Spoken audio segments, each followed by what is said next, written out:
आप सुने पीछे लगाओ ना हो यार। आज मुझे इंतहाई शर्मिंदगी हुई अपने वकील होने पे भी और इस वोटिंग सिस्टम पे भी।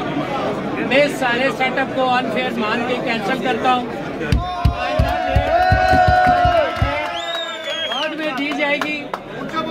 बाद में दी जाएगी जिसको अनाउंस किया जाएगा। फिलहाल वही कैबिनेट कंटिन्यू करेगी इंशाल्लाह। इस्लामाबाद की हिस्ट्री पे भी ये भी एक बड़ा बदनुमा दाग होगा कि आपने गालियां भी दी हैं चेयरमैन इलेक्शन कमीशन को, उनके ऑफिसर्स को गालियां भी दी हैं, धक्के भी दिए हैं। और ये इलेक्शन मेरा ज़मीर नहीं मानता कि मैं इसको फेल करूं।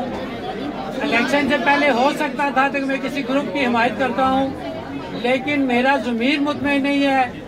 मैं किसी ग्रुप के ताबे नहीं हूँ, किसी मेंबर के ताबे नहीं हूँ, किसी सदर सेक्रेटरी के ताबे नहीं हूँ। बीइंग ए चेयरमैन मेरी इंडिपेंडेंट ये सोच है कि ये इलेक्शन अनफेयर इलेक्शन है, लिहाजा ये कैंसिल होता है और नेक्स्ट की डेट जो है बाद में अनाउंस की जाएगी।